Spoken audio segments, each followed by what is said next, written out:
wouldn't it be a scary thought that in a lot of our surroundings and in a lot of our churches and a lot of our congregations across the planet, that the Holy Spirit could have moved out months ago and no one has noticed it yet? Because we thought it was all about the lights and the volume and a certain way of doing things. And so because that looked so much like him, it must be him, until it comes to the bottom line of our people being transformed.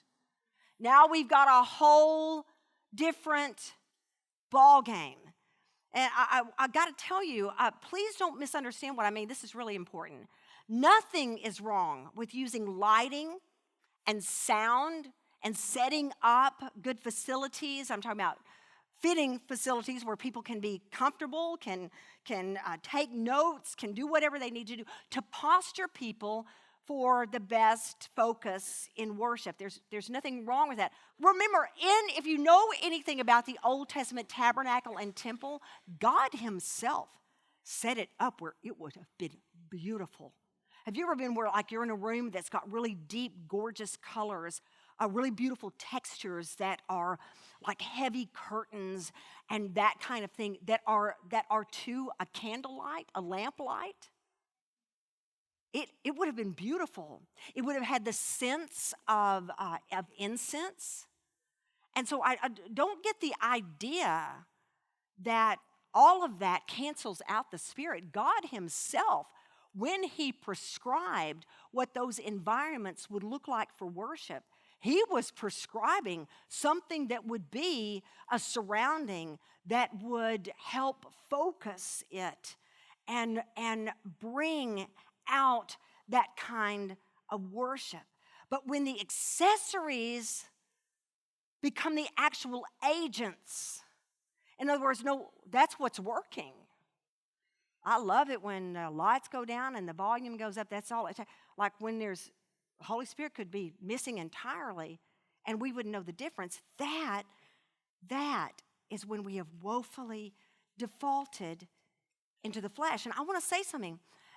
It's not just the church's fault or the gathering's fault or the leadership's fault when that happens.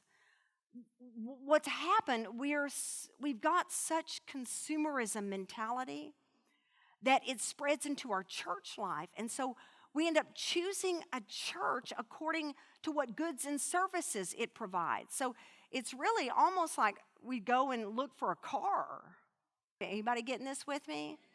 And so then we've replaced the Holy Spirit.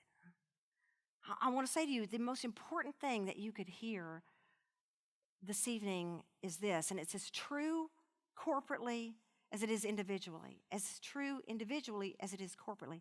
What the church has going for us is the Holy Spirit of Christ. That's what we've got. He's the one animating the word. He's the one bringing the transformation. The bride of Christ without the Spirit is a corpse, a gray, dull-skinned corpse. For the church to thrive, it must have the Holy Spirit. It's what makes it work. And I say this to you as a person because it's also where your fulfillment and your satisfaction comes in. And what is true for the body of believers is also true for you individually. Lord, I want to know what it's like to be filled with your Spirit, to be infused with you, to be able to walk away from a conversation with somebody that I truly have resented and despised. And for some miraculous reason, I love them today. There's nothing like that. That's where the satisfaction comes in. It's what Jesus was talking about in John 4 with the woman at the well. Oh, I have this living water. I have this living water. It never gets stale.